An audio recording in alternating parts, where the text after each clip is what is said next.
evening, and welcome to the Mountain Bears on the Sluggy Coffee Shop Network. I'm Ace Knight, head bear in charge, also known as the Papa Bear or the Bitch, depending on the day. And of course, I'm sitting down with my techie with the mostest, Techie Joe. Hello. Hello, honey. How are you? I'm doing great. How about you? How are you this evening? Pretty good. Had a lovely date out, lovely dinner. We're enjoying some Starbucks after dinner because, desserts are bad for us. Coffee's better. Mm-hmm. And safer. Yes. Like, way easier to choose you something at Starbucks than literally anywhere else. Yes. Which, we just need to make our dates at Starbucks. You can bring your own food. I don't think that's how that works. Okay. Yeah, I don't think they're cool with that. Okay. Yeah. No. All right. So let's rock this. What's up on your docket tonight? All right. So I take it by that you would like to start with, let's see, the New York Post and Michigan judge loses docket after recordings of her insulting gay black people leaked. Quote, I'm a new racist. All right. So it's going to be a night. A suburban Detroit judge is no longer handling cases after a court official turned over recordings of her making anti-gay insults and referring to black people as lazy. Oakland County probate judge Kathleen Ryan was removed from her docket on August 27th for unspecified misconduct. Now the court's administrator has stepped forward to say he blew the whistle on her secretly recording their phone calls. Quote, I just want to make it right. I want to keep my job and do it in peace, Edward Hutton told WXYZ TV. And I want the people in Oakland County that come to court to get a fair shake, to have their day in court, to have an unbiased trier of fact. The judge didn't talk to the TV station, but her attorneys, Gerald Gleason and Thomas Kramer, said, we look forward to vindicating Judge Ryan in the appropriate forum. Probate judges in Michigan handle wills and estates, guardianships, and cases that involve the state's mental health laws. In the phone recordings, Ryan uses an anti-gay slur against David Coulter, the county's highest elected official, who is gay. She also referred to blacks in the U.S. as lazy. Quote, I'm not systemically racist. I'm a new racist, said Ryan, who was first elected in 2010. It is illegal to record phone calls in Michigan if one party consents. In this matter, it is legal to record phone calls in Michigan if one party consents. In this matter, it was Hutton who said Ryan had called him at work and after hours for years. Hutton said he sent the recordings in August to Coulter. Elizabeth Clement, the Chief Justice of the Michigan Supreme Court, and other officials. Chief Probate Judge Linda Hallmark then suspended her with pay while she's investigated by a judiciary watchdog, the Michigan Judicial Tenure Commission. Her father, James Ryan, was a state and federal judge.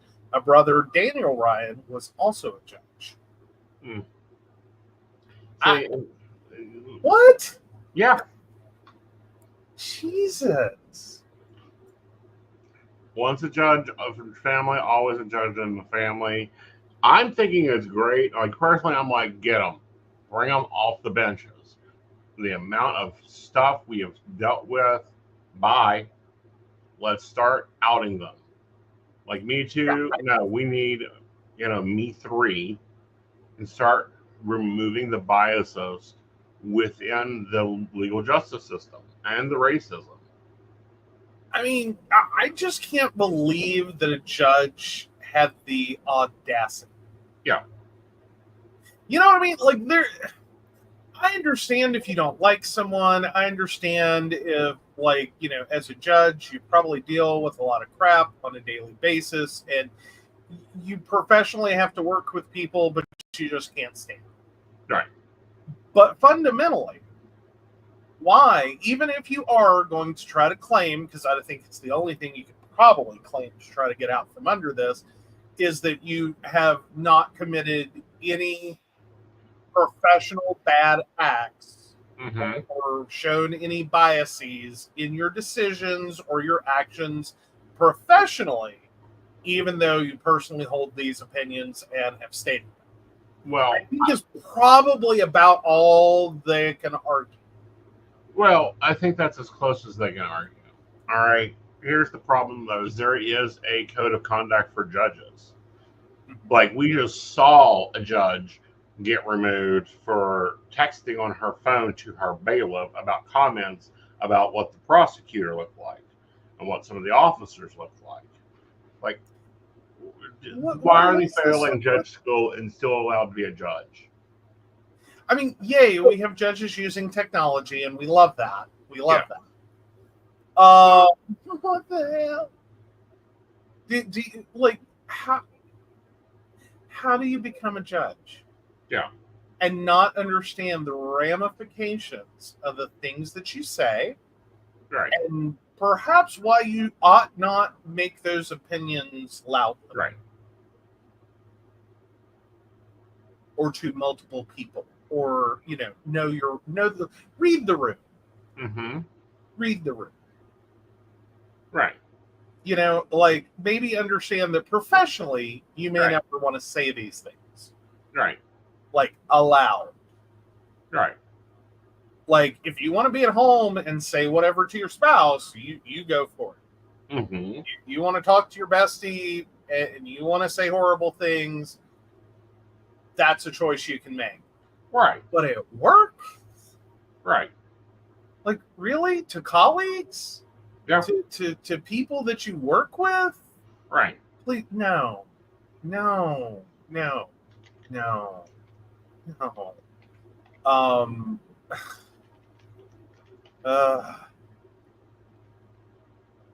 especially now. You know what I mean? Mm-hmm. Like, perhaps 50, 60, 70 years ago, you could pull this stunt and still have your job because, Right. They're a judge. What you gonna do? We moved on. Right. We've moved on.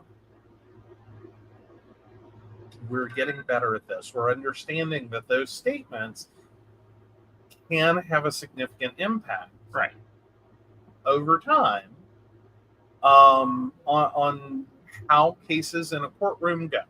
Right. Like, you may not think you're being biased. Right. But give it a good 20, 30 years of decisions, you might start seeing a trend. Right. Maybe subtle, maybe glaringly obvious. Right. But you'll see a trend. Right. So I really don't know how a judge is going to get out from under that unless they can argue that this is just not a reason, right, to remove them from office successfully. Right. Which, ooh, I'd feel so bad for the guy who turned her in if that happens. But no, like, there is a 5-page document telling judges how to act, and I'm quite sure it covers racism. I would think so, yes. Right. Yep.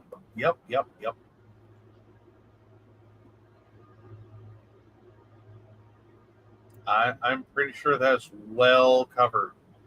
Yeah.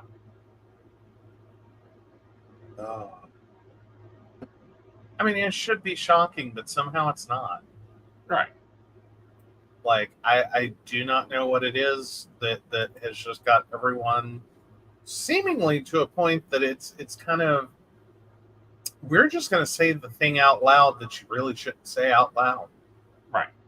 You know what I mean? Like, it seemed like, I'm not saying that, like, racism is a new thing. Mm-hmm. And I'm not saying that there haven't been large, massive groups or sheets that said these things out loud in the streets. But at least they had the, like, intelligence to wear a sheet. I'm not. You know what I mean? Keep some anonymity if you're going to express this really inappropriate thought. Right. And more importantly, have the awareness. Right. Like, this, not really the most appropriate thought I'm going to have. Right. probably not a good statement professionally to fly out of my mouth in a professional setting attached to my name. Well, it should not fly out of your mouth at all if you're a judge. But I mean, professionally, Right. at least have the awareness. Right. Just saying. Yeah, so they're going to get her, I believe, on 14.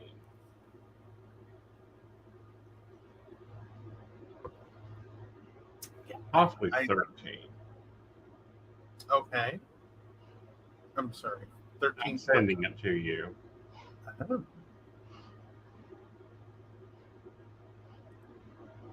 There you go. Okay, so 13, a judge should adopt the usual and accepted methods of doing justice, avoid the imposition of humiliating acts or discipline not authorized by law in sentencing, and endeavor to conform to a reasonable standard of punishment, and not seek popularity or publicity, either by exceptional severity or undue leniency. 14, without regard to a person's race, gender, or other protected personal characteristic, a judge should treat every person fairly, with courtesy and respect, to the extent possible. Yeah, I think it's the end of 14 that's going to really, you really haven't done that. Oh, to the extent possible, a judge should require staff, court officials, and others who are subject to the judge's direction and control to provide such fair, courteous, and respectful treatment to persons who have contact with the court. Yeah. I mean, even if she's going to try to claim that in her professional capacity, that she's required staff, court officials, and others who are subject to the judge's direction and control, right, provide such fair, courteous, respectful treatment to persons who have contact with the court, right, she's really going to struggle trying to argue that she, as a judge, treated every person fairly with courtesy and respect. Exactly. You know what I mean? Like, right. I think they're going to try to really heavily focus on the bottom of 14. Well, it's never influenced her decision. She's always done the appropriate thing on the public record in court. Her decisions are fair and balanced. Like, they're going to try to go for that, I think, is the only option they have. Right. Otherwise, right, I think they really have to argue that, either the recording was illegal for some reason, right, that she had an expectation of privacy, that this was official business off the record, and start trying to pull a defense, right, or they're going to have to argue that either she didn't say it, you can't prove she did, right, that's not her voice, that it's fake. Oh, that AI, they're doing all kinds of crazy things now. They only need a few seconds of audio, which, if that's what occurred, that would be right. And that's going to be a frontier we have to face at some point. Right. Is it's gonna happen, and then try to work around it. Right. Or they have to argue that it's taken out of context successfully. Yeah, that's going to be hard. To be a very short recording, and then you listen to the rest of it, and it's like, oh, somehow I could see. Like, someone said, and then she repeated what someone said. Oh, that's different. But I mean, I don't see where there's a whole lot of wiggle room. Right. Unless you can somehow say that as a judge that's not really the standard, and they can't enforce that, and try to create some wiggle room here. That suddenly judges and what they say they're not responsible for that except in the court. And I could see them doing grounds of this one also. Okay. Let's see. All right, a judge should not allow activity as a member of an organization to cast doubt on the judge's ability to perform the functions of the office in a manner consistent with the Michigan Code of Judicial Conduct, the laws of this state, and the Michigan and United States Constitution. A judge should be particularly cautious with regard to membership activities that discriminate or appear to discriminate on the basis of race, gender, or other protected personal characteristic. She's claiming that she's part of a racist group. Well, she's basically, well, and that's what I'm, like this, like it's such a weird comment. Mm-hmm. Like, this isn't systemic racism. I'm a new racist. Mm-hmm. Are you trying to claim you're a neo-Nazi? Like, what are you trying to say with that? Like what is a new racist? Is there an upgraded version of racist? Well, one that's stupid. Like, did I miss? What to do with anything. I mean, is a new racist just uses less bleach and starch? Like, I'm really not clear on what a new racist is. And that's a real good question there, because I'm unclear on there too. I mean, because it seems like it's the same brand of racism, just washed differently. Like, well, I have these horrible ideas, personal thoughts, and opinions, and I express them, but what? Right.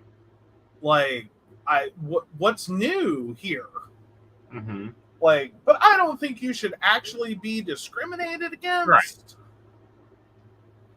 Like, help me out here. Like, there's kind of an implied discrimination intent with racist. Mm-hmm. Just the word. You take race and you put ist on the end of it. Right. And it suddenly means that you think one race is better than other races. And still the same racism. Mm-hmm. Sounds that way. It is that way. Okay. Like, I would really hate for the words new racist to become one, a thing, and two, have to be the linchpin of getting this judge to keep her job. I don't think it is going to be the linchpin. I think it's going to be the pin of over and done. But I'm really worried about these judges that are stupid. Okay, they're stupid of the law. They're stupid of what they're expected of them. They try to defend themselves, and it's like, no, like, this isn't it, baby. Old judges that were racist need to keep their mouths shut and try to keep their convictions under control. A little bit, yeah. A little bit. At least a little bit better than that. Exactly. All right. So let's move on to maybe a new movie. Oh. Okay, so was Abraham Lincoln gay? This from NBC News. Scholars make the case in Lover of Men documentary. In this new film, Lincoln scholars examine the intimate life of one of America's most notable presidents. In the new documentary, Lover of Men, The Untold History of Abraham Lincoln, director Sean Peterson tackles decades worth of speculation about the sexual orientation of the towering 16th U.S. president. At the center of the documentary, which will be released in theaters Friday, are Lincoln's relationships with four men who at one point shared his bed. But just as important are those intimate connections is the film's exploration of flourishing homosocial relationships in the 19th century and the idea that only recently has love between men become so problematic. We are in a very, very conservative time, this blip on the map of human history where we have names and binaries and now laws that could potentially make loving someone illegal, Peterson told NBC News, describing the desire to label, categorize, and even demonize sexuality as being very weird in a larger historical context. We're not trying to make the case that Lincoln was an outlier. We're not even making the case that Lincoln was gay, he said, alluding to the film's focus on emotional intimacy over sex. We're making the case that Lincoln participated in behavior that was extraordinarily common at the time. Peterson, who has closely followed the evolution of Lincoln scholarship over the past 15 years, first became interested in the controversy around the president's sexuality when he read Gore Vidal's 2005 Vanity Fair essay titled, "Was Lincoln Bisexual?" Then the documentarian said his interest in exploring Lincoln's relationships with men, Billy Green, Elmer Ellsworth, David Derrickson, and most importantly, Joshua Speed, grew during the pandemic when he was repeatedly met with skepticism while discussing the potential project. As a result, he wanted to make a film that could bring attention to the small but growing body of work on Lincoln's alleged queerness and spark a national conversation. I thought, what better way to introduce this to the world than through a film with emotion, Peterson said, because at its core, it's a love story.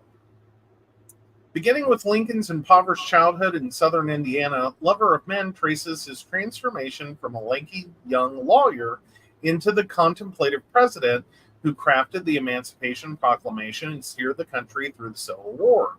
And along the way, it introduces audiences to Green, Lincoln's co-worker at a general store in New Salem, Illinois, Ellsworth, a dashing regimental soldier who became devoted to the Union cause, Derrickson, his bodyguard during the war, and Speed, the man who's repeatedly referred to in the film as the love of his life. The film features a prestigious group of scholars representing various specialties from across the country. Alongside Peterson's moody recreations of the men in bed together, the scholars offer various interpretations on how Lincoln's defining same-sex relationships played a part in shaping him into the president who most cared about the country as a whole, as one expert puts it. They also examine a large body of letters written by and about the president that provide firsthand accounts of those relationships. Some, like a letter written by Green in which he describes Lincoln's thighs as perfect as a human being could be, contain more explicit allusions to carnal relations. Others point to a general feeling among Lincoln's acquaintances that he didn't particularly enjoy the company of women. And a few, like the ones between Lincoln and Speed after their 4 years of living together came to an end, have the unmistakable quality of love letters. There are also, as Thomas Bolersky, an early American history professor at Eastern Connecticut State University and one of Peterson's experts, points out, the letters that are missing from the archive. According to Bolersky, some of the missives between Lincoln and Speed hint at letters that didn't survive, perhaps because the men were known to sometimes burn their correspondence after reading it. The surviving evidence, the number of letters between Abraham Lincoln and Joshua Speed, for example, can also be read by the absence of evidence, Bolersky said. Being able to also see absences in the archive to read those silences, that's a relatively recent idea within scholarship. More recently, historians have started using gaps in evidence to inform the historical record and have begun exploring how contemporary mores may have been inappropriately applied to events from the past. And yet, when it comes to understanding the legacy of Lincoln, these approaches have sparked outrage. John Stauffer, a Harvard literary historian who received backlash for alluding to a sexual relationship between Lincoln and Speed in his 2008 book, Giants, The Parallel Lives of Frederick Douglass and Abraham Lincoln, argues that a long tradition of understanding homosexuality as a kind of disease is what fuels that reaction. Very few scholars, especially Lincoln scholars, accept Lincoln as gay today. Why is that? Stauffer, who is heavily featured in the documentary, said. Almost all Lincoln scholars see Lincoln as the nation's greatest president, the nation's greatest figure. If he was gay, it would explode their understanding of him because he could not have then been the statesman that he was, he said. Essentially, it reflects a prejudice against homosexual relations, this unequal status. If you're gay, then you must be in some ways inferior. Bolersky echoed Stauffer, adding that his primary Gen Z students, members of the queerest generation, generally think it's silly that historians in the past have interpreted two men sharing a bed for 4 years as being just friends. We have to remember that historians are people too. They might be respected figures at universities that we all have heard of, but they are also human beings who are products of their time, said Bolersky, who talks in the film about the insanely high standard for evidence that supports a historical figure possibly being queer. Lincoln has been a figure of endless fascination, but only with generational shift, only with new ways of thinking about the past, can something like this finally emerge, he said. And he brings up some interesting points here. Mm-hmm. One, we have, if we look at not the gaps, but let's look at past historians' behavior. We have them painting over murals in historical places they thought was improper, filling in stones in places where there were penises throughout the whole complex. Like, you could trace the cocks, but that was impure to the Victorians, so they hid that. Or reclassified it as something else. Right. Oh, it's just a good luck symbol. Uh-huh. Hee. Yeah. And it's like, or it's a roadmap to a brothel. Exactly. But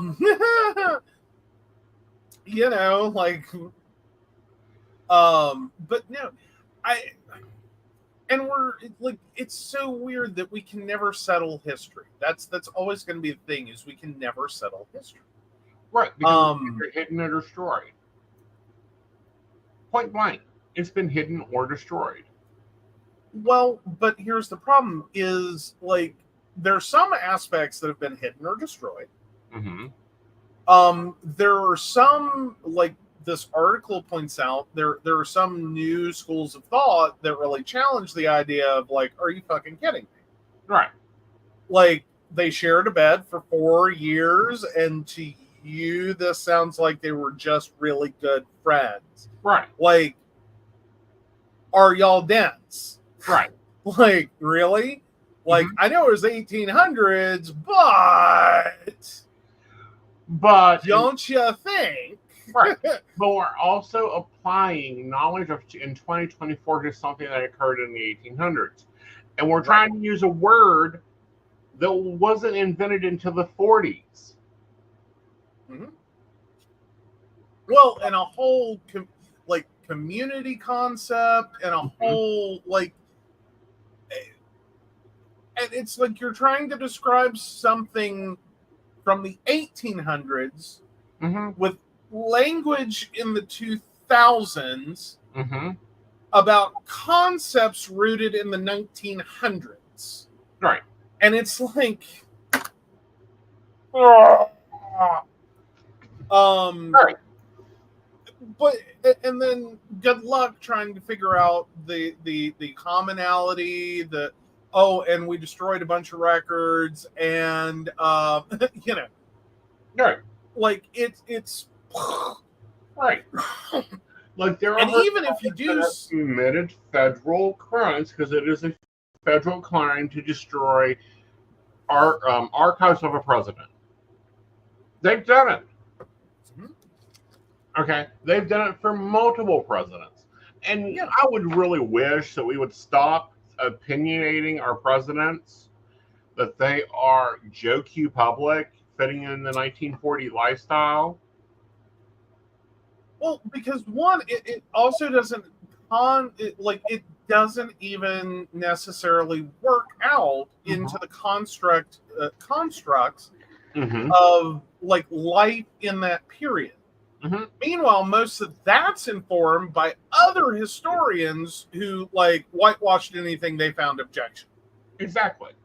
So we get this picturesque version of like what the 1900s were like, what the 1800s, 1700s, 1600s on back through time. Right. As our base informing, like this is our primary, secondary education. only to suddenly turn around and like get struck in the face with like, does that sound a little off to anyone? Right. Do you really think that, all these people running around as chaste little pure virgins waiting for marriage, an activity that did not become commonplace until like, where in your head do you think, right, more importantly, did you ever consider what it would look like if the activity were so normalized it were not worth commenting on? Right. Versus the 1900s, where we suddenly, late 1800s, suddenly got really focused on the sex lives or same-sex lives of men and women. Right. And then we got real puritanical about it and, real biblical about it in the 1900s. And created a bunch of laws. And enforced a bunch of laws. Right. And we did some things that were all rooted in religion. Suddenly,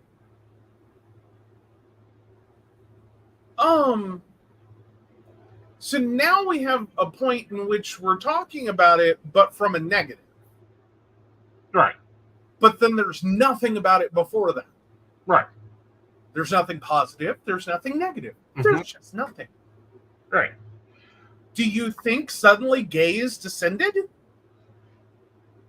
Like, I don't know, somewhere in the, like, Coke had cocaine in it, we inadvertently created people who had, that went, I'm gay now. Right. What do you think happened? Like, that's the part no one ever explains, is how we got here from there. Right. And I think sometimes that's what kind of becomes the missing point that you have to first jump off of, is like, where's all the stuff that was bad about this before this particular moment in history? Right. Because there isn't anything. Right. And then it's suddenly a mental disease or disorder. You're perverts and deviants, and all this stuff occurs. But before this point, like, we didn't know. It didn't exist. Right. No one did that. Like, what happened? Right. Well, and that's just it. There's a large section of miscommunication that really occurred basically in the 40s when when the free world is being pushed to produce children, much like we're seeing right now. I'm trying to find the documentary, the speaker, because I listened to her lecture and I thought it was fascinating. And she traces the use of the word homosexual. And it doesn't appear up until 1940s. Yeah, and then suddenly it's everywhere. And it's a mental disease and disorder, a perversion. Like, it's all these things. Right. But it's like, well, what the hell was it before that? Right.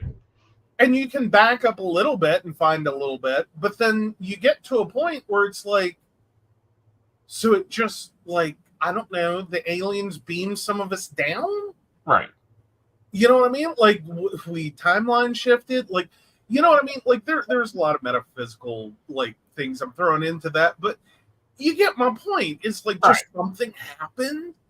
Right. And it's like, so what makes more sense? Mm-hmm. This just started occurring. Mm-hmm. And there was, like, an original gay that showed up in, like, the 1800s. Right. Which technically we already know from, like, Alexander.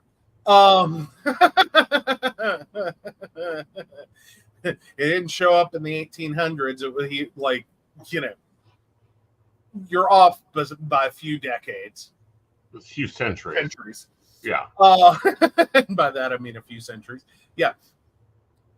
So what's more likely is we had a shift in social attitude, Right. most likely a religious position Yeah. shift. Kathy and I'm posting the author's name of the book of the lecture. Okay. I think she's lecturing at Yale, and it's on YouTube. Go and watch this because this is like expansive. I mean, she takes it all the way back to pre Old Testament, the use of the word, where the word comes from, what the word means, and how it transforms into something totally different. Mm-hmm. Okay. Well, and then it becomes part of the ongoing like alteration Mm-hmm. of one, not just historical text, but religious text. Yeah. And now you've promulgated a word that never existed Mm-hmm. into like literally every home and totally influence society. Like, Right. see right here, like we have religious authority to with it too. Right. You know, it's not just in a TikTok video. It's Right. you literally take a point in time in which you would have basically taken the most common text any living, breathing human at the time Right. would have likely ended. Well, and added a word. Right. And the way she talks about it is that what the section of the Bible and what up until early 1930s would have been seen as the only way that it was wrong is if there was a power exchange going on.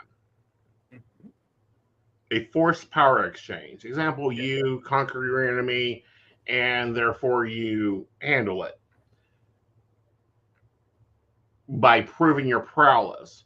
You are forcing someone into this relationship. That would be prowess. So rape and sexual assault. Right. Like, let's just call it what it is. That's what we were talking about. Yeah. And somewhere out of that, you decided that the bigger issue was not rape and sexual assault. Right. It was the mere physical activity, regardless of consent. Right. But like those are two vastly different concepts. Right. But I think that it even stems deeper than just that. Yeah. So consent, even back then. Yeah. I think it even goes deeper than that because I think this still rides within a trend that I don't think that we in our society even pay attention to. Like, we're still shaming bottoms left, right, and center in the gay community. Mm-hmm. Okay. And I think this even lays into this, but I don't think this documentarian has even a clue at how that would appear into that context. Well, yeah. That's even if that was even a consideration. Right. Because you still have a lot of things going on there. Right. Like you have a lot of unknown concepts. Right. That even if you do have a historical source, mm-hmm. you have to be careful that, like, is this a mainstream idea across multiple sources of contemporaries? Right. Or is this just the one thing you found to latch onto and like, well, in 1807, this one dude wrote a book, because you know it's a dude. It's always a dude. Right. It's always a dude. Just saying. Right. But it's one dude wrote a book and had this to say about it. Okay, that's one source. That's not a consensus of contemporaries all talking about the same thing. Right. But that's where that whitewashing began at. Mm-hmm. And that's what we're calling it because it's whitewashing. It's occurred with other presidents. Mm-hmm. Repeatedly, or we whitewash them, we strip away their humanity, their humanism, their relationships, everything, all the way down. Well, yeah, we clean them up and make them presentable, and we don't Right. talk about the bad shit they did. Right. I mean, for all we know, Lincoln was also a serial killer. Well, You're not going to find that clearly written out. right. Like, he could have had more bodies under the Lincoln bedroom than John Wayne Gacy. You're not going to find records of that. Mm-hmm. Like, It's he like could no have one a talks spring about house Tully. full of heads. Right. No one talks about Tully in his relationships. Not Tully. James You Blanchard. need to send me a word. Yeah, I'm sorry. I'm guys like names. I don't see them enough, so I don't have a decoder for them. Here you go. James Buchanan. Yeah, he's the only president who never married. That's the only thing noted in his record, in his things, that he was never married. So you could go after James Buchanan. Oh, he's a confirmed bachelor. Or he just didn't want to get married, saw no reason for it, wasn't Right. interested. Or America's first asexual president. Right. Or gay president, but history will record him as never married. Mm-hmm. Could be anything. Right. Dig into him a little longer, you may find some stuff. You might. And then you're going to debate it for decades. Right. And until you get into his papers, Mhm. you're never going to know it. Well, because we have this weird thing that like Right. socioculturally, we have a problem and Right. have had for Right. over a century, possibly 2 or 3, with the fact that if you really start to dig into older cultures and civilizations Right. that historians are studying, Right. this near appallment Right. that they may have been more sexually open, Mm-hmm. socially progressive, Right. advanced, intelligent, formed systems that we had to wait a couple hundred years to redo after the Dark Ages. Because, we can't insult religion and say that the Dark Ages were a bad thing. Mm-hmm. That maybe the idea that we should give up knowledge was bad turn of events. For multiple reasons. Right. You're not going to find that. But what you do end up finding is the more you read through works on history, Right. over time, is that we start having the sudden dawning realization Right. that I think some things might have been left out. Right. That we carefully clipped that photo. Mm-hmm. We very selectively Right. chose what to display at a museum and talk about. Right. Because doesn't it seem strange Mhm. that there are this many catalog items in a museum for a specific point in history, Mm-hmm. which we've done a story about Right. that never saw the light of day after being transported to the museum? Mm-hmm. Like they're just sealed, sitting on a Right. shelf. No one's seen them in like 50, 70, 100 years. Right. They're there. Right. Like, we have them. They're inventoried. They're in the catalog. Mm-hmm. Oh, we're not bringing them out. Well, it's like the papyrus was found What are they? in one of King Tut's tombs. Makes Playboy look tame. What did I know? Why did I know? I almost blurted out the words like, what, ancient Egyptian Playboy? Oh no, 'Cause I'm even like- further. Okay, even for like Playboy Hustler. I don't know what. Sorry, guys. I'm not a pornographic expert here. You're not a print pornography connoisseur. Exactly. So, what 2 steps above Playboy is where we're at. Oh, so the articles were better? No, the graphics were better.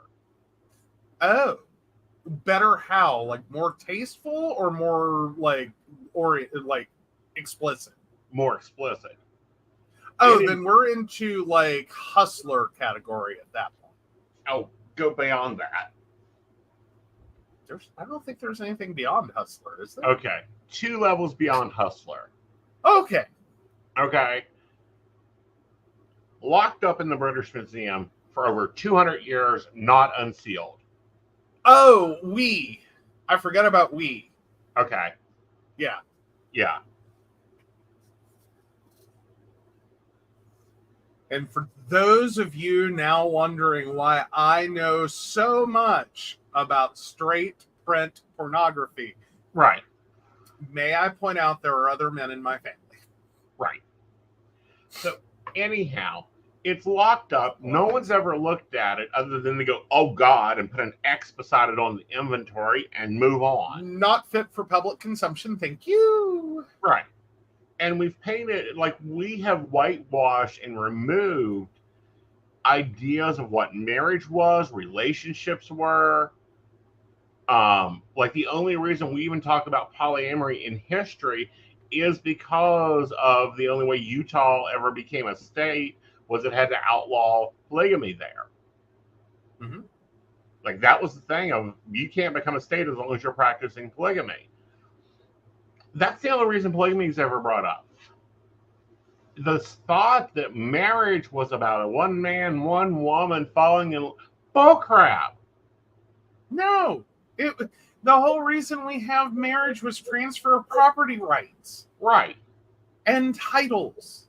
Yes. And if you look back through a large chunk of history, even during the periods in which we had marriage, it was an middle class and up institution. Right. Like below middle class, it didn't matter. It did not matter if you were dirt poor who your baby daddy is. Right. What you gonna do? Take half of nothing? Right. Like, no, it's the 1600s. You're just screwed. Right. Like, that's it. Make better life choices. Try not doing that. Like, that's it. That was your whole option. Right. There's not going to be a take the baby. Like, one, what you going to do? Prove paternity? Good luck. We haven't invented DNA yet. Yeah. You're going to go for assets from people that have nothing.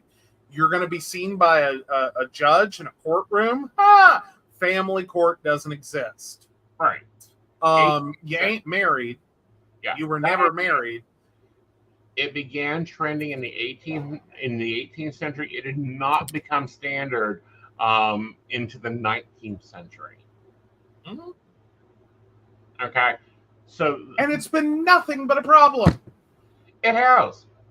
Worst Right. social idea we've ever had. Right. It has literally never been a good idea. Right. You know. Just saying. And even then, it is still I promise you, up until this day, finances is the biggest factor in marriage, still to this day. Mm-hmm. Mm-hmm. It's the leading cause of divorce. Well, it's the leading cause of divorce. It's the leading cause to not be involved with someone is their financial situation. Mm-hmm.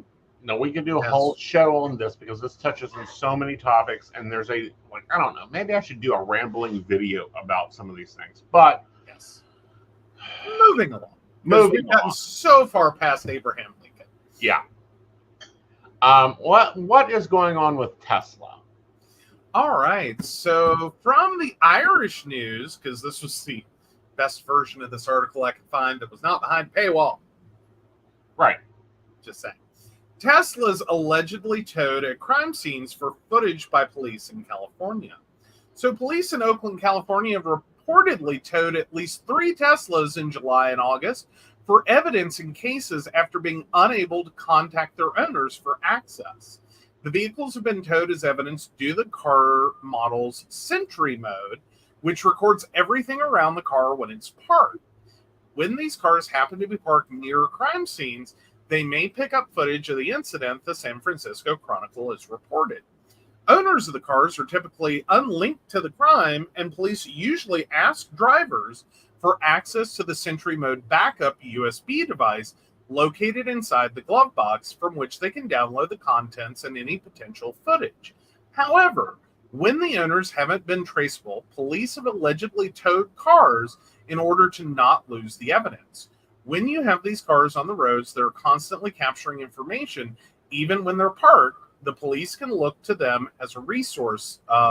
Sarah Hussein, staff attorney at Electronic Frontier Foundation, told the San Francisco Chronicle.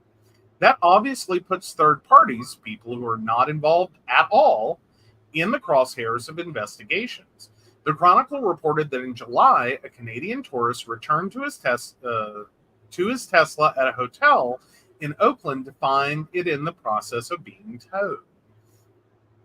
Police had allegedly begun towing it for evidence after a man had been discovered in a nearby RV with stab and gunshot wounds.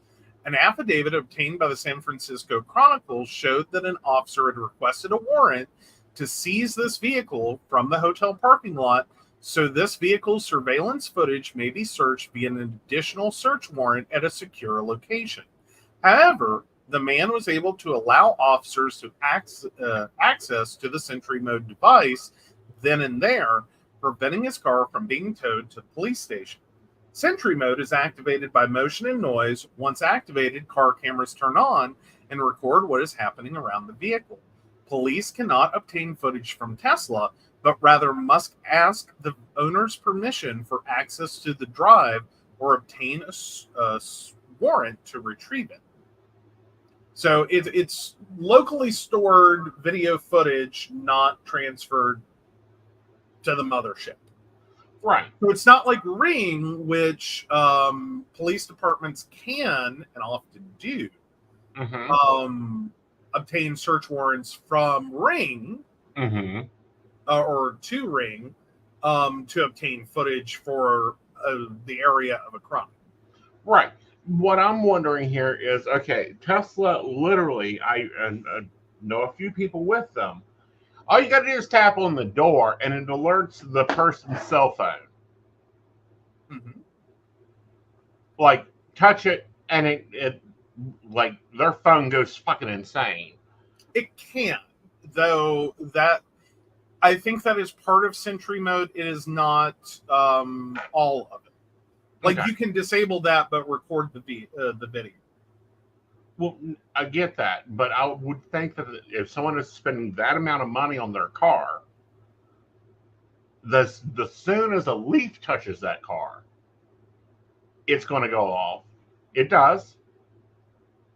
Well, it does. What I'm saying is I think it kind of gets like the Ring, which it sounds really great to like, it will capture all these motion events. Right. And literally the first thing we did, like the first week, it was cool. Okay. It was cool. It was very cool. We loved the Ring. We still do. But after the first week of motion detected, and it's all we heard all day long.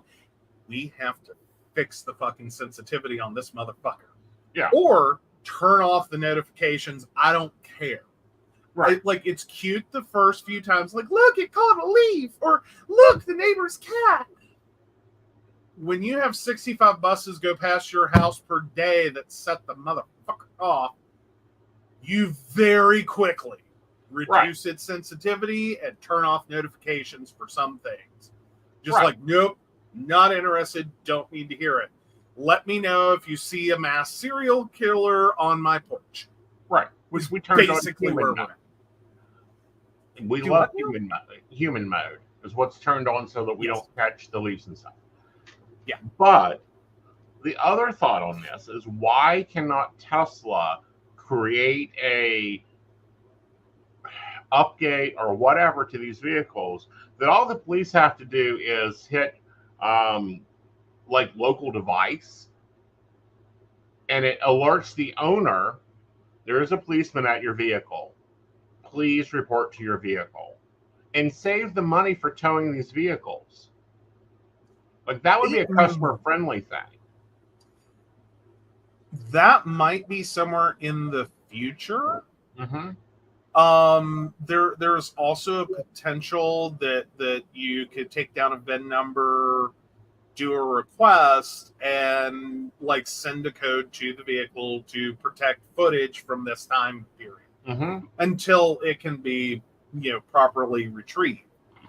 Right, because it's if I also can an option. start a Tesla from here that is parked in Virginia,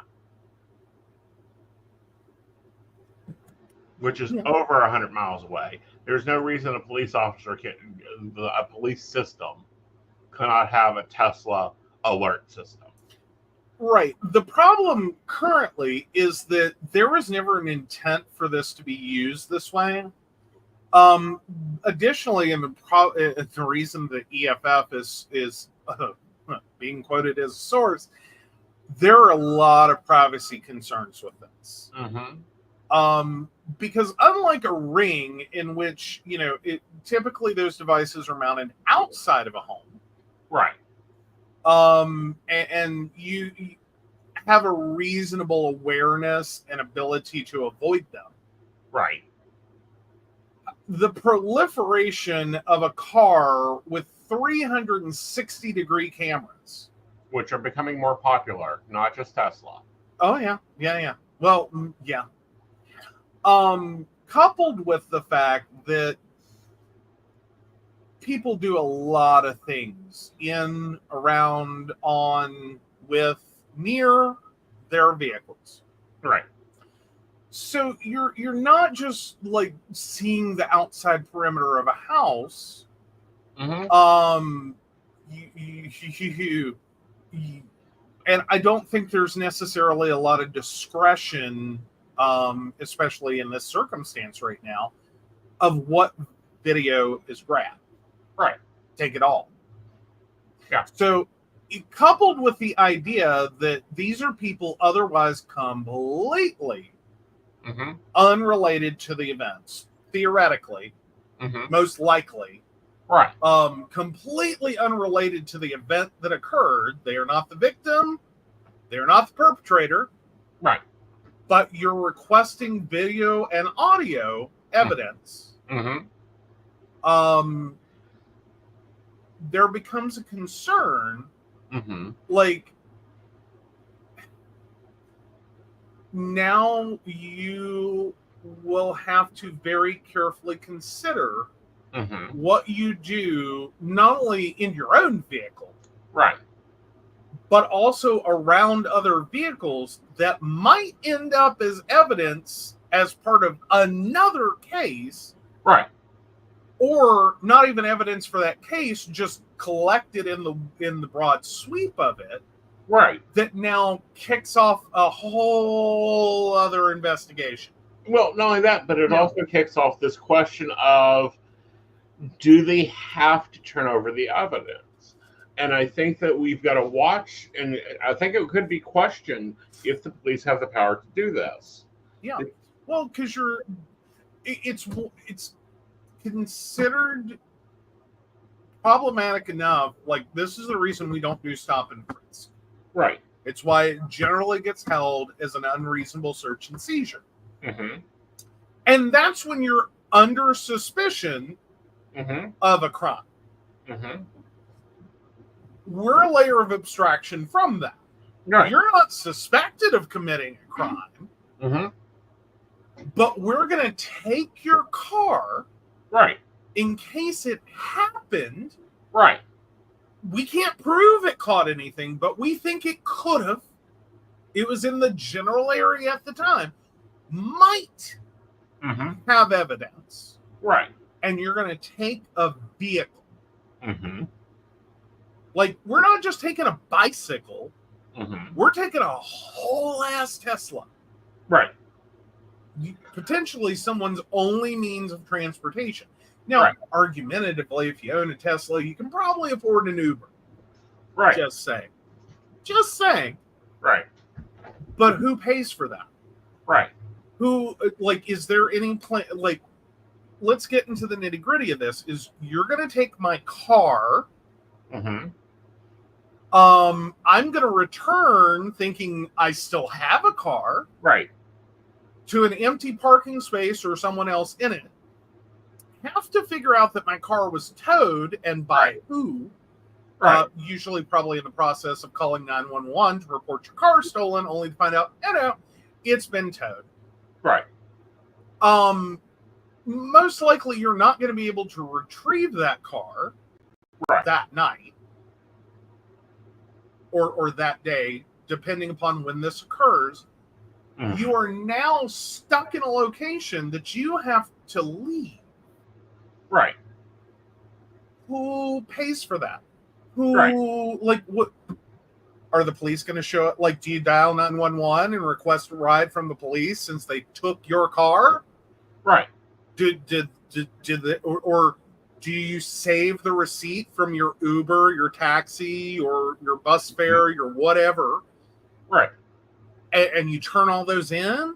Or is this going to be like I assume it is, and it's like, oh no, we're not even that far down the line of thought here. We're just going to screw you. Right. On the off chance we might see something that is beneficial to this criminal act as evidence, and may the odds be forever in your favor.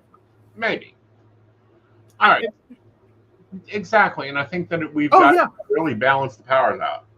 Oh, and Brendan just said it perfectly. There we go. Plus, you are now stuck in an area that was just the scene of a crime. Not real safe sounding. No, not at all. Like, hi. Yeah. All right, so let's hit this article on polyamory before we do Are You an Asshole? All right. And be careful because this article dances into another article. Oh, okay. I will be very careful of that. So how polyamory became the new normal, and this is from Maclean's. For proof of polyamory's move into the Canadian mainstream, look no further than our easternmost province. In 2018, a judge in Newfoundland and Labrador ruled that a polyamorous trio of 2 men and a woman were all legal parents to their child, ruling against the province, which had refused to list more than 2 parents. Society is continuously changing, the judge wrote, and family structures are changing along with it. In 2021, a British Columbia Supreme Court judge issued a comparable decision on behalf of a similar triad relationship.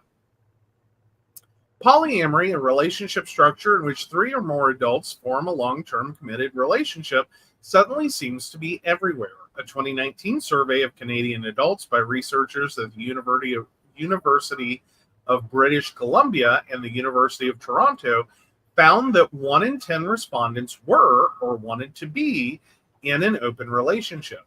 Another survey by researchers in Canada and the US showed that 1 in 5 respondents, especially younger ones, have practiced consensual non-monogamy, an umbrella term including polyamory and non-monogamous lifestyles like swinging and open marriage. And in the past few years, polyamory has become the subject of books, films, TV shows, and even a reality show, Couple to Thruple. Though thruples dominate pop culture depictions, polyamorous relationships come in endless shapes, sizes, and configurations, comprising people of all ages, genders, orientations, and identities, and they describe their relationships with ever-evolving terminology. The polycule, a portmanteau of polyamorous molecule, is a relatively new term referring to everyone within a polyamorous group. They come as triads, quads, quints, and beyond. The relationship between members is often expressed as a letter. For example, a V would be a triad with one partner connected to two others that are not connected to one another. There's hierarchical polyamory, in which primary partners are prioritized and may make rules or guidelines for secondary relationships. There's non-hierarchical polyamory, in which no one has priority over anyone else. Then there's relationship anarchy, which is what it sounds like. No rules at all. If someone has enough partners and isn't looking for more, they might say that they're polysaturated. It's all fluid, negotiable, and open to redefinition, and here it can get complicated. We spoke to polyamorous people about how they make their configurations work in practical terms. How do they negotiate childcare, date nights, and sleeping arrangements? How do they deal with the jealousy and confusion that can arise? Here are 5 Canadian families on what polyamory means in their lives and how and why it works for them. So I think that's probably where you want to stop this one. Right. But, Okay. you know, from co-parenting to long-distance relationships to a whole house. Mhm. Oh, my goodness. This is I don't know how to put this. It's not a star. It's more than a star. 1, 2, 3, 4, 5, 6, 7, 8, 9. So I don't even want to look at their map out. And by I mean that, like, how this was all divided up. Yeah. Yeah. Well, and it's not necessarily as uncommon or complicated as one thinks. It's just sometimes the terminology depends. Exactly. Typically, when polyamorous persons are talking about their relationships, there's a caveat that you may only be talking about like the nesting partners, or you may only be talking about like long-term continuous involvement partners. If this is open polyamory, right, like that may be all you're talking about, right, versus like, and then there's the layer of like comets and satellites and moons, and these are like, you have the functional day-to-day relationships, and then you have everyone else that one or more of the molecules in this polycule are also connected to. That it's can sometimes depend if you're talking about a relationship or sexual partner. Right. And typically we're talking about relationships in polyamory, not always just sexual partners. Right. And that gets a little dicey with people, and sometimes that becomes an imprecision in language. That's got to be one of the hardest things right now to try to really communicate on without stepping on toes. Well, I think it is, but I also think the harder thing is making terms fit. And what I mean by that is, like, if I'm talking to a hierarchical, and you know, me and another hierarchical are talking, and they go, "Well, who's your primary?" And I go, "Well, you mean my nesting partners? Well, I have 2 of them." No, who? And it's like, I don't have. There can be only one. Yeah. Like, which one do you save from the fire first? Well, depending on which fire it is. And they go, "What do you mean?" And I'm like, well, if it's a fire at a festival, then I have my festival husband with me. If it's a fire at a game night, I have my gaming husband with me. Where are we at? And this gets into a very large... It's the middle of night. Everyone's at home. There are only 3 of you. Which one do you save first? And it's like, neither. Both of them can save me. And then you go, "Oh, is there a dynamic?" And it's like, oh my God. Put 3 of us in a room and to discuss our relationships, none of them have the same identifying terms. Yeah. Which is a beautiful thing, but it does make communication hard. It does.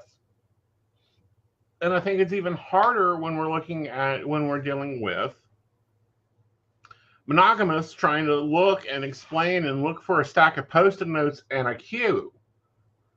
Well, more to the point, when there's also this idea that it all has to be polyamory. Right. And polyamory has really started to throw some wrenches into that whole idea set, because they are sick and tired of being the arbiters of non-monogamy. Right.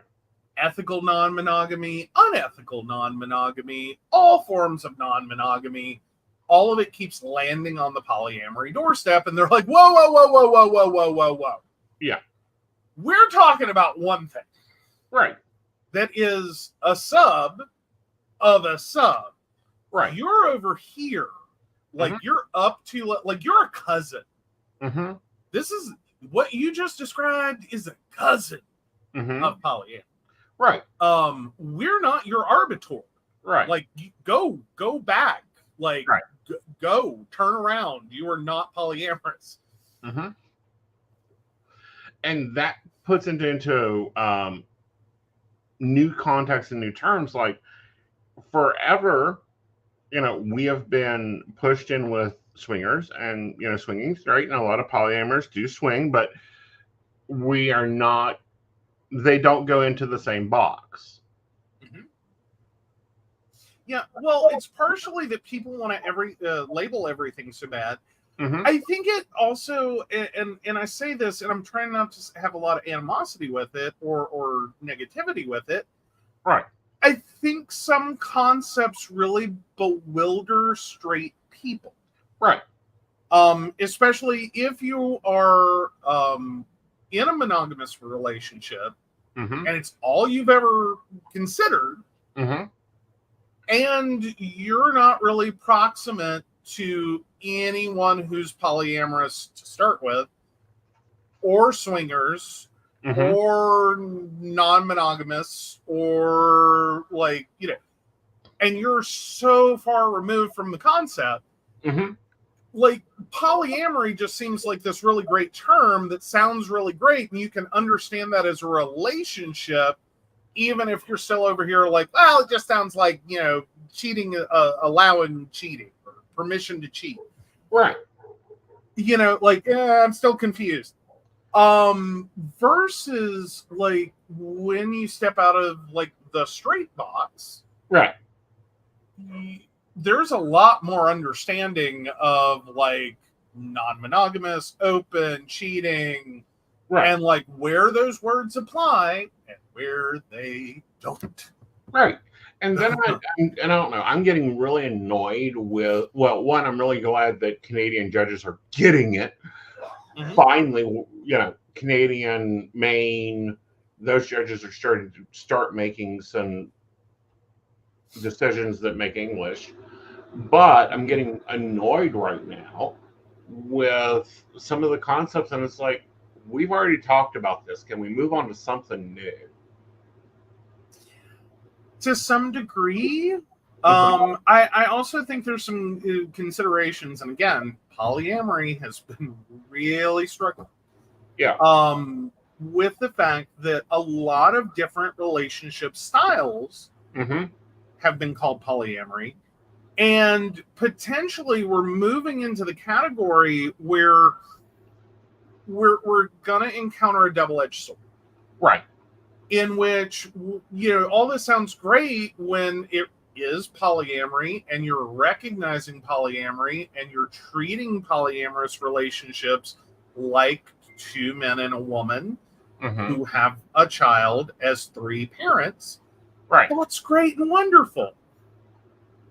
But what happens when you think it's polyamory, but it's not? Right. And you start trying to apply the same concepts. And it's like, oh, no, not what this is. Right. Like, nope. And it's like, okay, so where's the, and then we have the problem with, I will call them men. Because it's normally men that pull this stupid bullshit. Okay. Oh, we're polyamorous, parallel, so you'll never meet them, like yada, yada, yada. And then After 2 or 3 dates, you get a freaking pounding text message from my wife going, "How dare you fucking cheat on me with my husband?" And it's Yeah, like, and again, that's where polyamory's coming in and going, oh, no. That's a cousin of ours. Yeah. Like, they're a cousin. They're up a couple of levels and over. right, That is non-monogamy, unethical, disguised as polyamory as a good damn excuse. exactly. And no. That's not polyamory. Stop bringing us your problems. Right. Stop laying the blame here. But no, I think this is a good article. I think that it is really starting to look at things. I'm just trying to figure out how. Woo, 9 people interlinking, like their Google Calendar, honey, they've ran out of colors. I don't know. Like, again, it's all up to the end, like the polycule as a whole and the individual relationships that occur within. Right. It might not be as complicated as you think. Right. You know what I mean? Like, I think sometimes the challenge, once you go, okay, polyamory is a thing that exists and there's ethical and okay, once you get there, I think the next struggle people have is like, well, I can't keep up with one partner, let alone the idea of keeping up with 2 or 3 or 4 or. Oh, it's not that goddamn hard. But, and it's like, wait a minute, back up, pump the brakes, throw it in reverse. You're still approaching it from monogamy. And this idea that you're supposed to be this, like you're 2 halves of a whole coming together as one, and that you must be codependent and rely on each other for everything, all your emotional validation, all your intimacy, all of that is supposed to be in the monogamy bucket. Okay. What? So all 9 of them have moved into a Victorian mansion. Mm-hmm. They say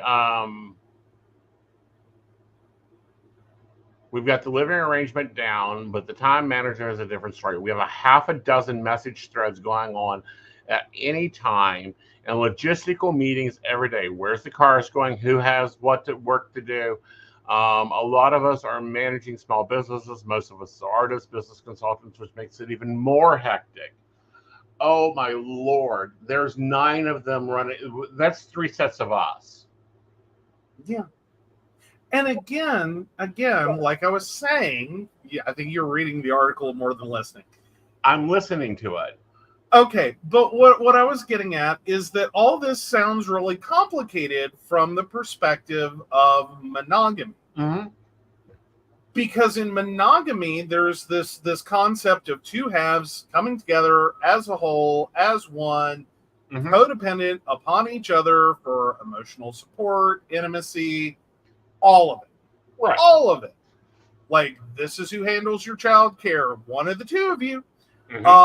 This is who handles dinner, one of the 2 of you. Without necessarily understanding, but now there's 3 people. 4, 5, 6, 7, 8, 9, all intermingling on what ultimately becomes, yes, a larger set of responsibilities, but with more people, right, that can contribute towards those responsibilities. Right. And especially if you are all in one house, right? How many dinners can you cook? Right. You have 9 people to contribute in some way to what the hell are we doing for dinner. Now, that's also 9 people that are going, or at least 8 of them, one of whom has said, what do you want to do for dinner? 8 of whom have probably just said, I don't know, what do you want to do? Problematic as that is, you still only can form one dinner, or not. Right.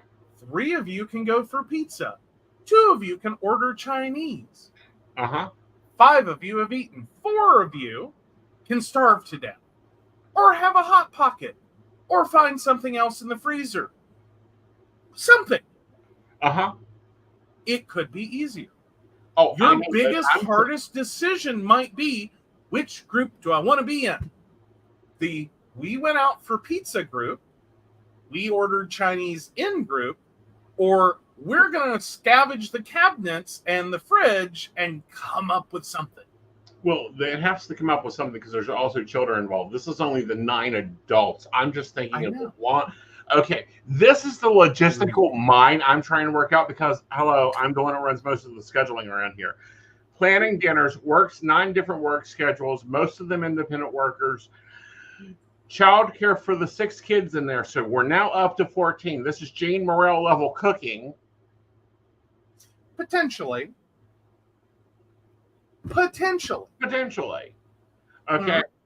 And then looking at Google going, you don't have that many colors. Google has a lot of colors, okay? I know. Down. We have enough schedules. We have more than 9. My calendar has more than 9 layers with a different color. Y'all, I know. Like, I want to talk to the grand master of this group, Adam. I'm assuming. Okay. Yeah, like I want to sit down and talk to him logistical ideas. Like, I want to know his secrets to handling this. You've found your poly guru. Yes. And the reality may be that it is less organized than you think. Probably. Because sometimes, and there is this weird idea that sometimes it is easier to run a larger group than a smaller one. Mm-hmm. Mostly because you're going to run into situations where it actually divides up and handles itself. Right. Because it just makes sense. Right. Versus when you have 2 people or 3 people trying to move in different directions, it is harder. Like, you end up with 2 people, it's a 50-50 struggle. Right. It's always a 50-50 struggle. You have to hope you come together 100% on something. Right. Okay, when you have 3 people, it typically is going to break down to 2 to 1. Right. So you have an outside. Right. Once you get to 4, you have the opportunity of 2 and 2. Mm-hmm. Or, unfortunately, 3 versus 1, or all 4 together. Right. 5, 6, 7, 8. You start momentarily fracturing. Right. In ways that make sense, even if it doesn't represent the relationship. Like, I'm sure there have been times that people who are not together in a relationship directly in that polycule will fuck off to a bar while the other 7 figure it the fuck out. Right. Do whatever. Go somewhere. Eat dinner. Don't care. But what I'm getting at is it becomes a different experience. Right. And I want to see their tech setup. That's the next thing I want to see. Like, you're horrified at the prospect that someone doesn't have a cell phone. 3 people are on Apple, and the rest are using Android, except for the one who has a flip phone. No, I'm like, there is no way they are running 7 independent businesses, which means all 7 are mostly at home. Most of the time on a router that has 5 ports. There's no way that is. I think at that point you probably go for the commercial connection some way or another. Oh yeah, of course we've got to do it bigger and better. But anyhow, or you have multiple. Yeah, like that is an option that you can with some providers. You set up multiple classes of service or multiple services. Mm-hmm. And you can cross-link them on your router. Ooh, nice. Interesting. Yes. All right. Oh, so, yeah. Email. Asen's going to be emailing. Yes, I think that's true. Yes, I will be searching this person out and saying, let's have a conversation. If it's a good enough one, let's do an interview. Awesome. All right. Am I the asshole for keeping what I say to my therapist private from my partner?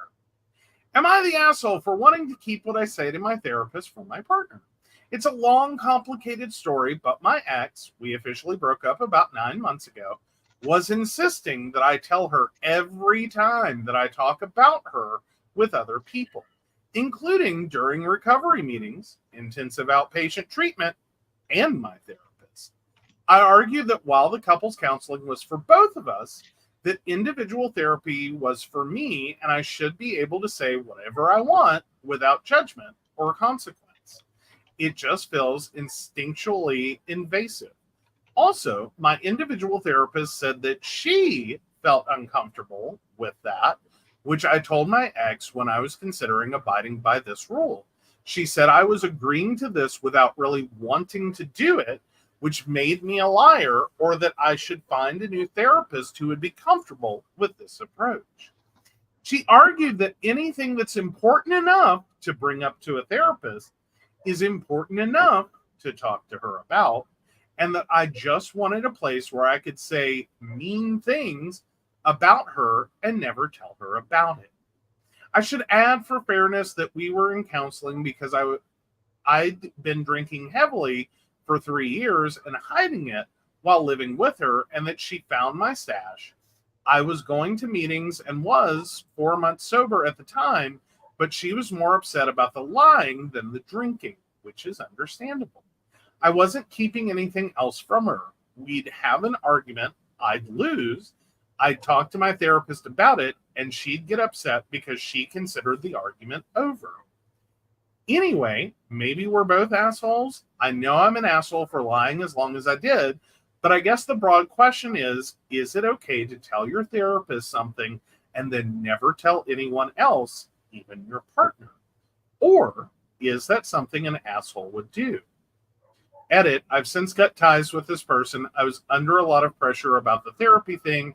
I relapsed, tried to hide it, got caught again, and agreed to move out. We haven't spoken since January, and she's blocked me on all social media. All right. So I'm going to state my opinion. Your therapy, your conversations should not be conversations with anyone else unless you feel comfortable to do so.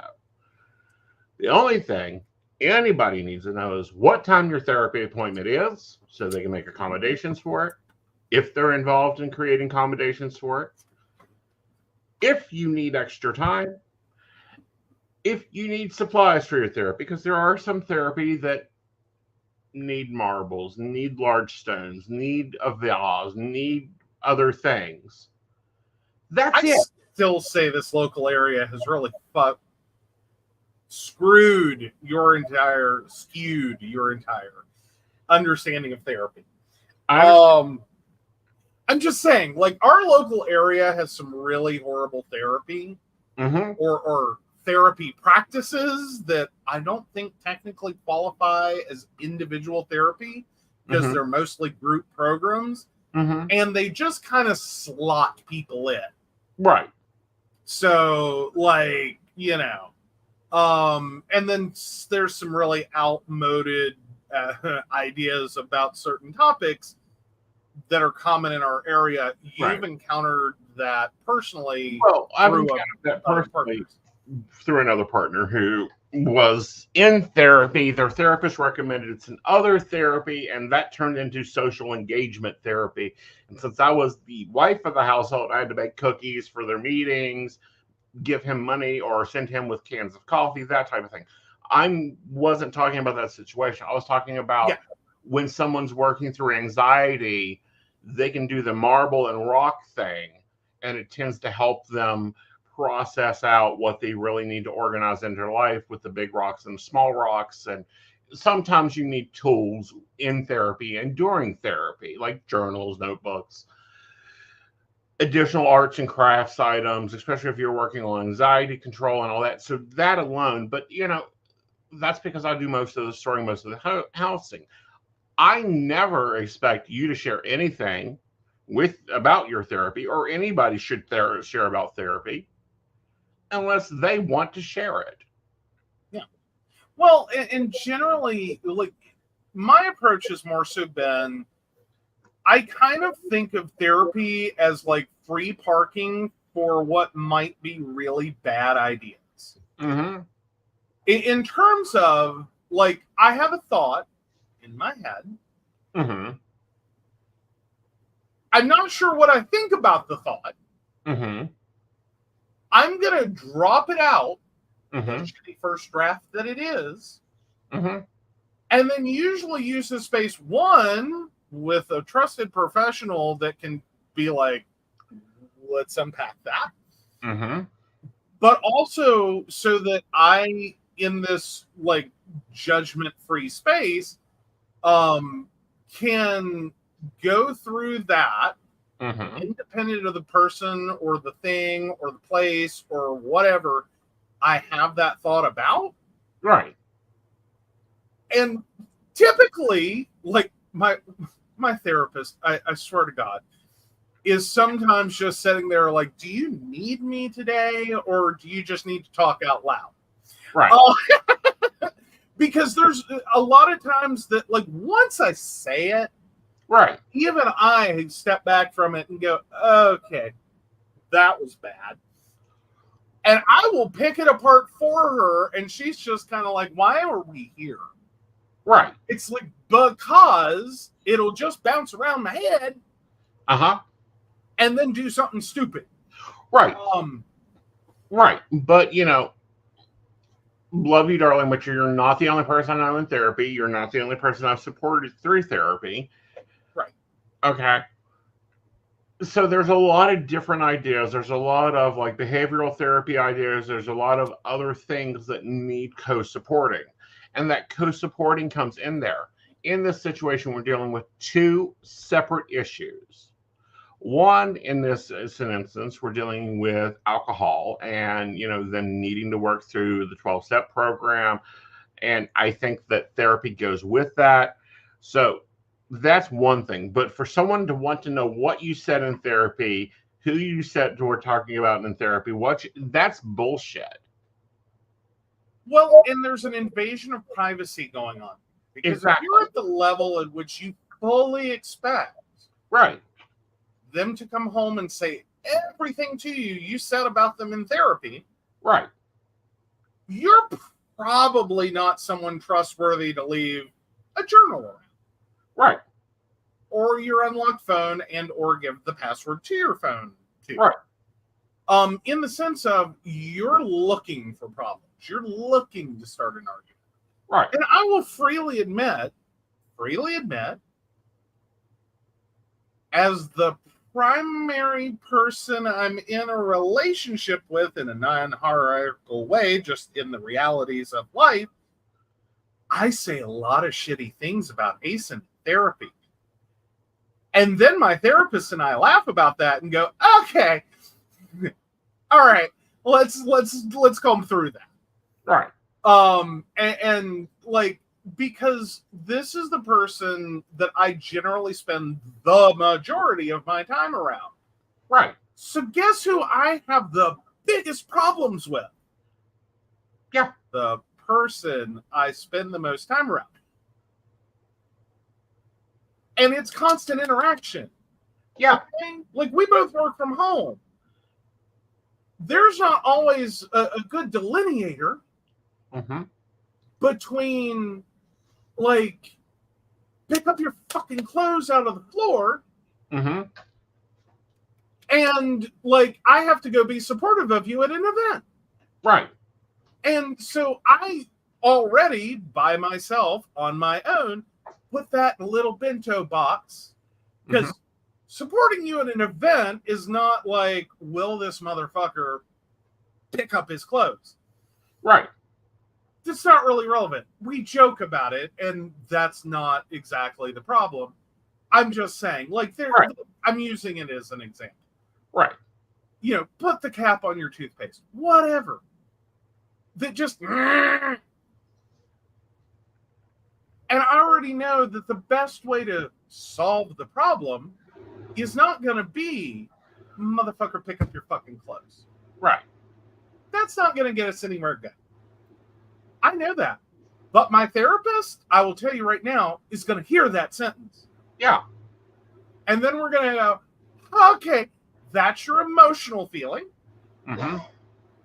Now, what's the real issue? And how do we resolve the real issue? And how do we do that in a way that actually gets you what you need, want, desire, and can, and what do we do if that's just not possible?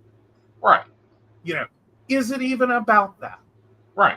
Like, is that just the thing you latched on to? Right. Because you can talk about that, but it's more complex. Mm-hmm. Like, this is where this conversation goes in therapy. So, yeah, no, I don't want anyone hearing my therapy. I say horrible things out loud. Right. And you're allowed to. It's your therapy. And then we go through that and go, is that even the problem? Right. Or is that just how I can emotionally express it right now? And there's a whole other thing right. I need to deal with. Right.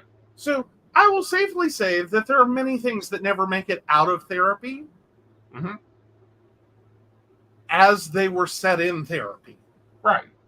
The first time. That become a springboard for whole other issues. So if I had to go into my therapy going, I can't talk about ASIN. Yeah. That's not therapy. What am I doing?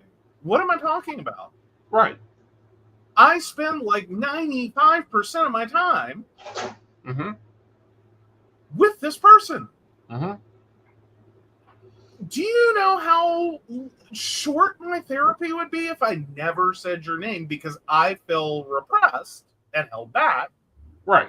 I can't talk about ASIN. Right. And that's not how this works. Okay. It's like, you don't go through my journals. You're in my planner, but you're limitedly in my planner. But those are, that hour in the morning is mine. Oh, yeah. Oh, yeah.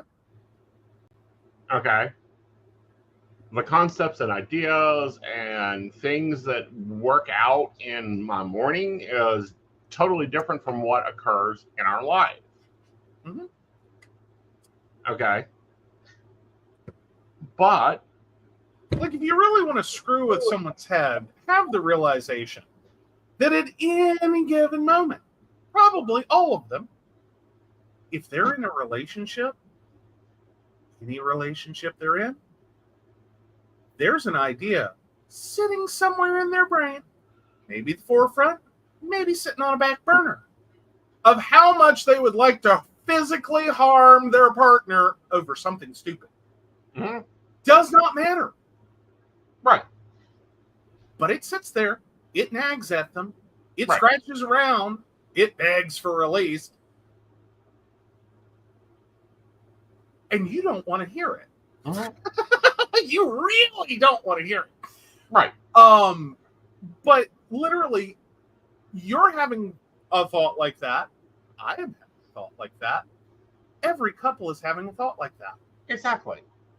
That's why I say in the morning, most successful couples wake up either wanting to kill or leave. And the problem comes in when either A, you act on it, or B, you do it, and by night you miss them. But anyhow, I think that I don't think you're the asshole for not sharing what happened in therapy with your ex-partner. I do think, however, your partner is an asshole and is too codependent. Well, more importantly, I think there's multiple issues. There's the invasion of privacy aspect, right? Codependency, clearly, but there's more over. Like, I think it's not really meant to be either of those things. I think it's meant as like a bumper guard, right? To be like, well, if you don't talk about me in therapy, then you don't have to tell me what you said in therapy. Exactly. So don't talk about me in therapy. But I don't feel like I can tell you that. So I will demand that you tell me what you said in therapy, which will then influence your decision of what to talk about in therapy. And you talk about me because you've got to repeat it later. And how hard is it going to be to take the horrible thing you said Mm-hmm. and clean it up and contextualize it Right. so that it sounds natural. So I don't pick that apart. Right. And the other side of that, and the side that makes me even a little bit more questioning whether you're an addict that needs recovery and to be in recovery, or if you're a stress related drinker, which is a different concept. I don't always see those as necessarily separate things. Right. I think when we look at most substance abuse, alcohol, drugs, whatever it is, it's generally trauma, stress, and maltreatment Right. related. Whether that's actively occurring in your life now, Mm-hmm. from the past, Right. or both. And like this could be any or all. Right. And that's something that they would need to explore with their therapist. Mm-hmm. Okay. Because there's a whole likelihood that this is long-term coping with a very controlling, Mm-hmm. demanding, Trauma-inducing. partner. Right. Or it could be that from your past childhood, former early life, traumas, you Right. became a glowing beacon Mm-hmm. for the type of person who then preys on Right. people who are already emotionally damaged and Mhm. need therapy. Right. And so, in coping with one set of Right. past problems, you're also co-coping and triggered by current problems. Right. Right. Ooh, Brenda says, or you could just tell them your name doesn't come up. We only talk about important issues. I'd be so tempted to say that. Uh-huh. Says Brenda. Yeah. Yeah. But that typically, like, someone woke up and chose violence today. Mm-hmm. Like, and doubtful in the situation that we're talking about. One would be a sentence that's going to come out, and mostly because that's only going to add to the drama load. Right. Because you cannot convince me. No one will ever convince me that OP's partner is not just a circus ride Right. of drama. Oh, yeah. Oh, totally. All right. So moving into asking Gabriel over 30. Yes. Starting over up. Yay, pull us up. All right. Starting over at 37. Bad idea? Hello there. I decided I'm getting divorced from my soon-to-be ex-husband, and I was thinking about just saying goodbye to Ohio and moving to a new city like Chicago and starting over. I have some friends there who could maybe show me around, and I know the kink community there is pretty big, so I think I'd be able to land on my own feet well enough. I always wanted to move out of Ohio and see the larger world. I just wonder if it's too late or not. Is it a bad idea to leave it all behind? Has anyone ever done it and had it turn out great? Any thoughts would be appreciated. Don't wait for the divorce papers to be finished. Get the hell out. If you feel that you need to walk away from that chapter, and the best way for you to walk away from that chapter is bye, get moving. Mm-hmm. I think the bigger idea is it doesn't matter. Like, you can always start over. Yeah. And I think a lot of people carry a lot of stress about I don't want to start over. I'm too old to start over. The reality is most of your life is going to be starting over in one way or another. Right. Like, the realities of, like, if you are currently living independently in your 70s, mm-hmm. and suddenly you have a major medical event, you're going to most likely start over in a nursing home. Right. You're goodbye house, independent living, apartment, whatever you got. Goodbye your furniture. Goodbye most of your possessions. Hello, brand new, totally different life. Right. Like, let's get real. Mm-hmm. That's how that's going to happen. Right. You're going to start over whether you want to or not. Right. Now, you can embrace that and go, well, this is the new world I find myself in. Let's make the best of it. Right. Or you can sit there and go, I'm too old for this shit. I just, oh, I'm so depressed. I'm just, oh, everything's horrible. And you can lock into that and ride it straight to your grave and just be miserable the rest of your life. Right. So, and there are people who do both. Yeah. And there are people that at 23 think their life is over because something bad happened, and they'll ride that into their grave. Right. 60 years in the future. Right. It's like I've made comments before. You find me in Mexico, find me in California, whenever some things happen. Many people start over at any age. Yeah. You can start over, and I love Peter Mon for this. He says you can start every day anytime you want to. You can start over your life anytime you want to. Now, we say that, and it does come with caveats. Yeah. Like, it's not going to be perfect. Right. Like, and if you're waiting for things to be perfect, you'll never do it. Right. Like, and parts of it are going to suck. Right. Like, let's just face it. Some things are just going to be horrible. Right. The reality is, but some things are already horrible now. No one's perfectly happy. Exactly. No one's perfectly happy. Right. There's something horrible in your life. I don't care who you are, or how much money you have, or what's going on. There's something horrible in your life, at least to you. Everyone else may be first world problems, must suck to be you. Mm-hmm. Sarcastically. Right. But if it's personally horrible to you, it's personally horrible to you. So sometimes you have to decide, what do I really want? Mm-hmm. And what am I willing to put up with right. to get it? Right. Like, if you are Elon Musk and you have, what is he, several $1 billion now? He's at least several billion. Okay, let's assume. Multiple houses and all these things, and like, what problem could Elon Musk have? Right. What problem? What problem? I'm sure he has at least one. Right. And it is absolutely horrible for him, and he hates it. He just hates this thing. Right. And he could start his life over tomorrow. Mm-hmm. Yeah. Granted, with several $1 billion, it's a little easier. Mm-hmm. But there's going to be trade-offs. Right. There's going to be, you got rid of that one horrible thing, but I will guarantee you another horrible thing will occur. Right. Like, it's not about, like, well, stay with the devil, no.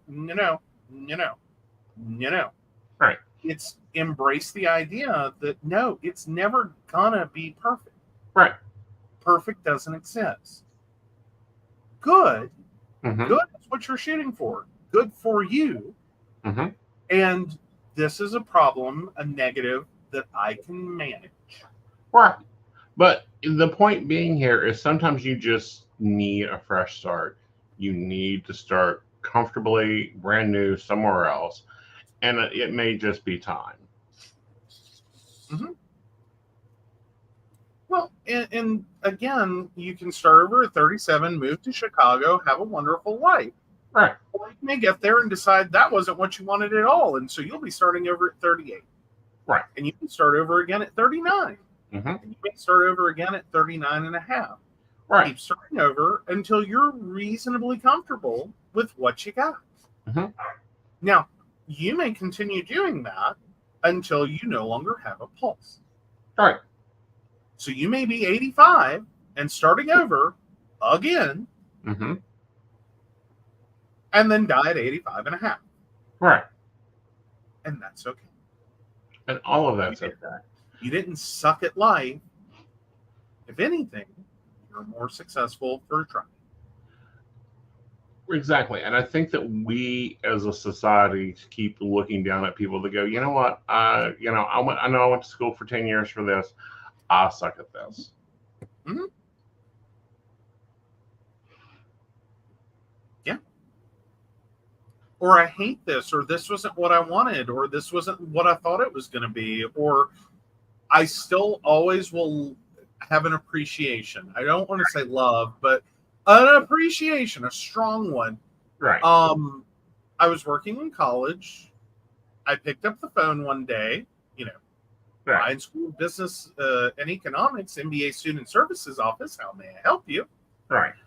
And proceeded to have a kindergarten teacher. This woman was, she had done college. Right. She got all of her degrees and certifications to become an elementary school educator. Mm-hmm. She got the job. She was in year 2 of teaching. And I quote, I hate these fucking little bastards. Right. I hate children. Right. Sudden revelation that she has had while being a teacher. Mm-hmm. Somehow she didn't clue in on that till she got in the classroom, and it was all on her. Right. And now she was looking to totally change directions. Yeah. One, and like we had a moment on the phone because she's like, I'm a horrible person. And I'm like, no, you're an unhappy person who did a thing, and that didn't work out. Mm-hmm. So got her set up. She joined the MBA program. Mm-hmm. Like, I hope she's happy now. Maybe it was with getting an MBA. Right. I don't know the outcome of that story. She may have gotten her MBA. I don't know. This was a couple of years into my employment. It takes another couple of years to get an MBA. Mm-hmm. I don't know the outcome. Right. I never talked to the woman again. Right. I'm just saying, I hope the MBA helped. Mm-hmm. Either it got her where she could be happy, Right. or it led to the next step of finding something else that made her happy, or the next step, or the next step. She may be out there still trying to find her happy. Exactly. And I think we need to get over the, forever happy. Yeah, no. That's so long gone. Yeah. More importantly, trying to be happy. Right. Like, you know what I mean? We put a lot of weight on the idea of being happy, and even I said it just now. And it's like, that's not really what I mean. Right. Is, on the whole, right, how much do the negatives in your life outweigh, overshadow, and completely debilitate you? Right. Compared to the positives. The negatives to the positives. Right. Like, and be realistic about it. Mm-hmm. And make a judgment call. Right. I don't care if the only reason you want to divorce someone is because they leave the cap off the toothpaste. That's a valid reason. Right. If it really, really, sincerely, only thing they've ever done wrong, they're the perfect partner, but they leave the cap off their toothpaste, and that's intolerable for you, that just burns you to your core, leave. Be done with it. Be done with it. I don't care that they're a millionaire. I don't care that they're Elon Musk and you have all the money in the world. I don't care. If that's intolerable for you, I'm not you. Mm-hmm. You go do you. Yeah. You find you're happy with someone who can put the fucking cap on the goddamn toothpaste. Right. That's it. Mm-hmm. That's all that's required is happiness. And I'm tired. I think we're all should get tired of this concept that unless you're, you have to. Now, are there days that you're not going to be happy? Yes. But when your days are no longer happy, keep going. Well, if you're so overwhelmed you can't get out of bed because of whatever's wrong in your life. Mm-hmm. If you find yourself perpetually exhausted because of the negatives in your life, if you are just living in this constant, I can't even. Right. I don't care what's causing it. Caps on toothpaste, underwear on the floor, dirty dishes in the sink, whatever it is. Whatever it is. Mm-hmm. you have the right to fix it, end your relationship, move on, totally change your life, move to a new city, do whatever you need to do. Mhm. Understand this is not going to be a golden ticket moment Right. where all your hopes and dreams magically come true. You're still going to have life problems. I hope they're more tolerable problems. Right. That allow you to get out of bed and enjoy other things in your life. Right. But the significance, the size of it to someone else doesn't matter. Exactly. Or the struggles. All right, so let's see what, the Are You the Asshole poll is like. All right. 100%. No, you are not the asshole for not sharing your therapy. I think we should all universally agree sharing your therapy is a red flag. Yes, a major red flag. All right, guys, it's been great. We will see you we will see you Sunday at 5 p.m. Eastern Standard Time when we start planning my week. All right, we will see you later. Bye, y'all. Hey, you're forgetting some people. Yeah. All right. So, of course, we want to thank Beverly Walker, Mika G, Brenda, Joan Owen, Shannon C, Shannon D, Lady Gwendolyn, Caitlin Bell, Devin, and Maria Meyer. If you'd like to learn more about us, the show, or how you too can become a Patreon sponsor and receive all the wonderful benefits our baristas receive, please visit us at pcsbnetwork.com. Yes. All right, guys. Have fun. Bye.